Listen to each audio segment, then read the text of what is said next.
Bienvenidos. Hoy nos metemos con una de esas ideas que, de entrada parece que van contra todo lo que damos por sentado. Totalmente. La idea que sacamos de un texto de Hernando Bernal llamado Pulsión versus Instinto es simple, pero es radical. Los seres humanos no tenemos instintos. Es una de esas afirmaciones que te obligan a frenar en seco. Porque claro, es que usamos la palabra instinto todo el tiempo. A todas horas. Hablamos de instinto de supervivencia, de instinto maternal. Damos por hecho que son fuerzas biológicas, casi, como un programa que nos dirige. Exacto. Y lo que este texto propone es que ese programa en nosotros se borró. Que conceptos como el de conservación o el sexual son en realidad un malentendido de nuestra propia naturaleza. La misión de hoy es desgranar ese argumento, darle una vuelta y ver si se sostiene, claro. Porque si no es el instinto lo que nos mueve, ¿qué es? Y ahí es donde el autor introduce un concepto clave: la pulsión. Vamos a ver qué significa y por qué, según él, lo cambia todo. Ojo que esta distinción entre instinto y pulsión no es nueva, ¿eh? Es una pieza fundamental del psicoanálisis, por ejemplo. Pero el texto lo expone de una forma muy directa, muy cruda.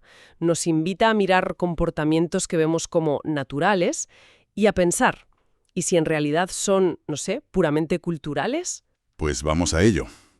Para entender por qué supuestamente no tenemos instintos, creo que lo primero es dejar muy claro qué es un instinto para el autor, en el mundo animal. Claro. El texto lo describe como un saber genético. Exacto.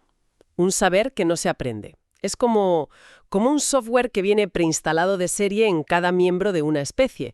Les permite responder a su entorno de forma automática y, casi siempre perfecta para su supervivencia.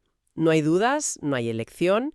Me encanta la imagen que usa el autor. Los animales nacen aprendidos. Es buenísima. ¿Es que te imaginas a una araña yendo a clases para aprender a hacer su tela? ¿O a un pájaro, estudiando arquitectura para su nido? Es absurdo. Claro. Simplemente lo saben. Y lo que el texto recalca, y creo que esta es la clave de todo el argumento, es que ese saber rige para todos los miembros de la especie, sin excepción. Ahí está el punto fundamental, la uniformidad.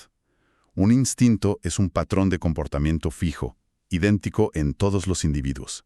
La migración de los salmones, el cortejo de un ave, no hay versiones alternativas, no hay originalidad, no hay artistas. No.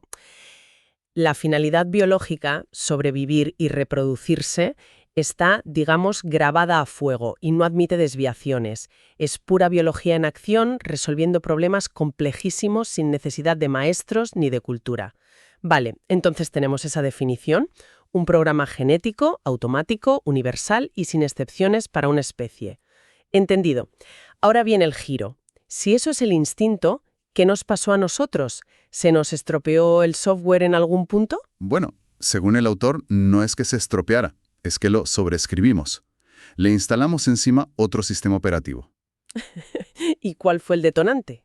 Pues precisamente lo que consideramos nuestro mayor logro: la razón, el pensamiento, el lenguaje. Al convertirnos en lo que el texto llama animales racionales, empezamos a regirnos por unas leyes completamente nuevas, las leyes de la cultura. Es una idea potentísima. El autor llega a decir que el ser humano es un ser desnaturalizado.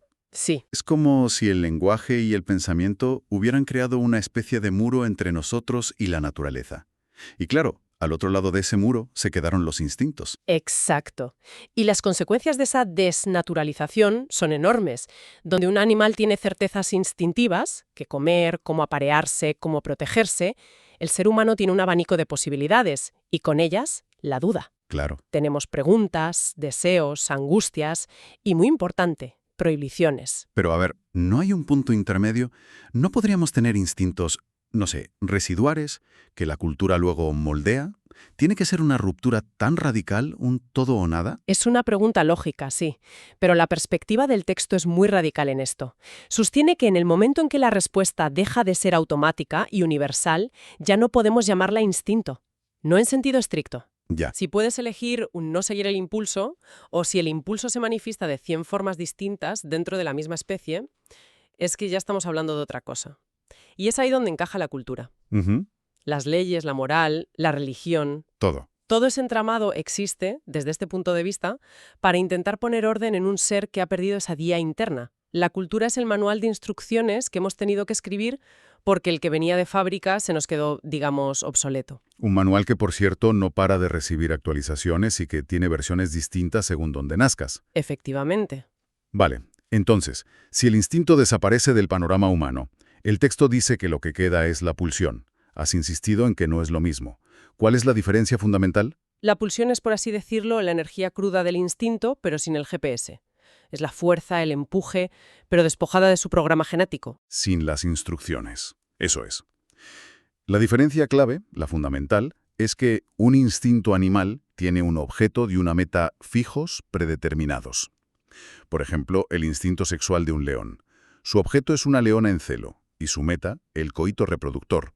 Es un camino recto. Y la pulsión humana sería... Un coche con el depósito lleno, pero sin volante ni mapa. Esa es una analogía fantástica, sí. Es una energía mucho más caótica, increíblemente plástica. No tiene un objeto fijo ni una meta predeterminada. Ah. No está atada por defecto a la finalidad biológica de la reproducción. Puede satisfacerse de 1000 maneras, con 1000 objetos distintos, o incluso no satisfacerse y transformarse en otra cosa, como una obra de arte o una investigación científica. Esa plasticidad es lo que explica la casi infinita variabilidad del comportamiento humano. Creo que la distinción teórica queda clara. Pero lo que hace que el texto sea tan provocador es que no se queda ahí. Va directo a desmontar, uno por uno, los que consideramos nuestros instintos más básicos. Sí, y la herramienta que usa es siempre la misma, el criterio de la universalidad. Si algo es un instinto, tiene que cumplirse en el 100% de los casos. Siempre. Si encontramos una sola excepción, según su lógica, la regla se cae. Ya no es una ley biológica, es otra cosa. Empecemos por el que parece más obvio, el supuesto instinto sexual. A ver, el impulso sexual es una fuerza biológica potentísima, eso es innegable. ¿Por qué no sería un instinto? Es potente, sí, desde luego. ¿Pero es uniforme? El autor nos pide que hagamos el ejercicio. Si tuviéramos un instinto sexual como el de los animales, nuestro comportamiento sería increíblemente predecible. Monótono, totalmente. La meta sería siempre la reproducción y el objeto del deseo sería, sin excepción, un miembro del sexo opuesto de la especie. Punto. Claro, y la realidad es que la palabra uniforme es probablemente la última que usaríamos para describir la sexualidad humana. Se ríe, probablemente. El texto es muy directo. Menciona exhibicionistas, voyeuristas, pederastia, homosexualidad.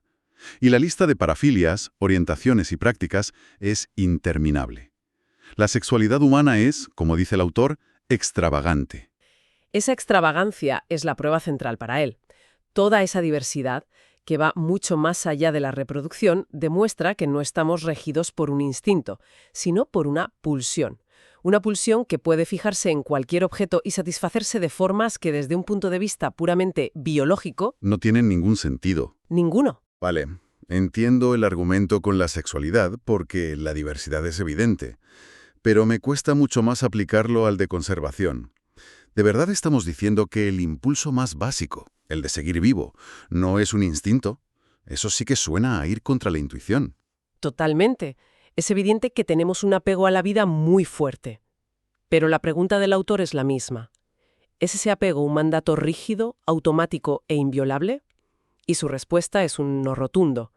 Si el instinto de conservación fuera una ley de hierro, como en un animal que huye del peligro sin pensarlo, no podríamos explicar un montón de comportamientos humanos. Espera, entonces que alguien se tire en paracaídas o fume un cigarrillo, ¿se usaría como prueba de que no tenemos instinto de supervivencia? ¿Es un argumento? Tela. O en el extremo opuesto, el sacrificio por un ideal, el martirio por una fe. O la guerra. O incluso la guerra, donde organizamos de forma metódica la destrucción de nuestra propia especie. Un animal no arriesga su vida por diversión, por adrenalina o por la patria. No. Lo arriesga para comer o para no ser comido. Es mucho más práctico. Precisamente. El ser humano es el único animal capaz de poner un ideal, un placer o una emoción por encima de su propia supervivencia. Esa capacidad de actuar en contra de la propia conservación es, para el autor, la prueba definitiva de que no estamos regidos por un instinto de supervivencia al estilo animal. Ya. Tenemos un deseo de vivir, por supuesto, pero no es un mandato biológico absoluto que no podamos desobedecer. Y llegamos al último y quizás el más polémico culturalmente, el supuesto instinto materno. Es casi un pilar de nuestra sociedad, la idea de que una madre tiene un impulso biológico innato de proteger a su cría. Decir que no existe suena muy duro.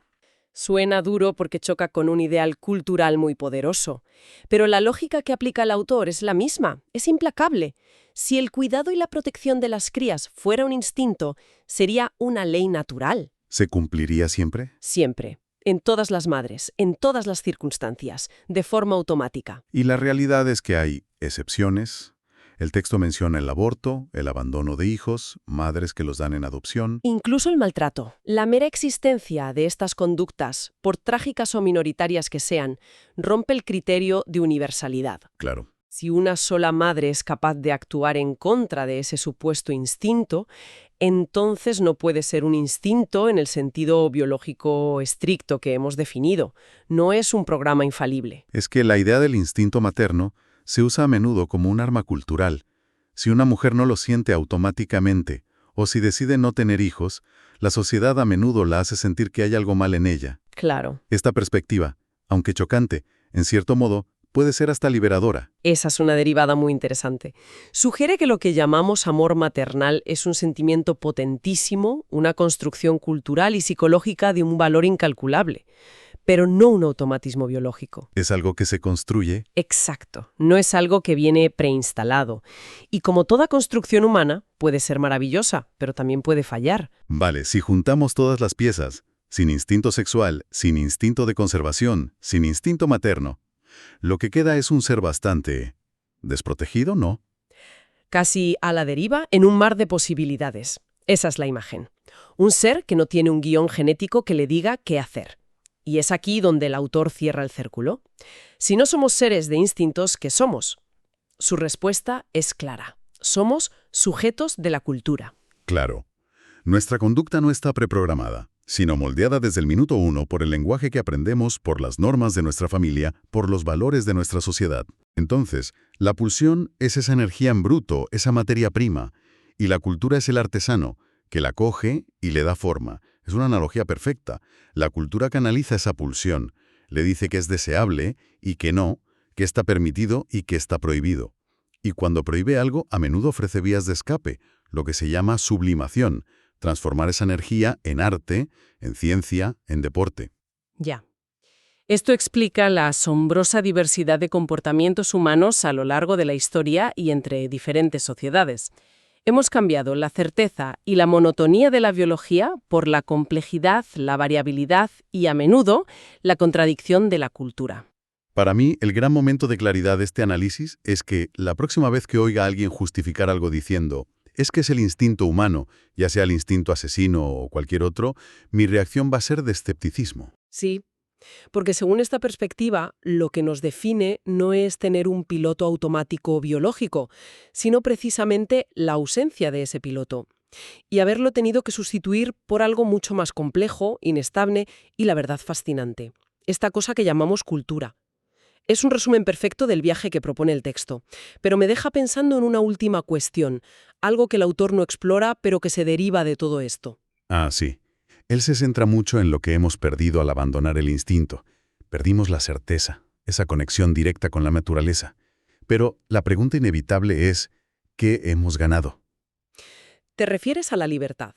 A una libertad radical. Si nuestro comportamiento no está fijado en nuestros genes, si no tenemos un guión prescrito, eso nos da la capacidad de inventarnos a nosotros mismos, de crear, de imaginar futuros que no están en nuestra biología. Claro, quizás esa misma extravagancia que el autor usa como prueba contra el instinto no es solo una desviación o un caos, quizás es también la fuente de todo el arte, toda la filosofía y toda la innovación humana. Quizás nuestra mayor debilidad biológica es al mismo tiempo nuestra mayor fortaleza.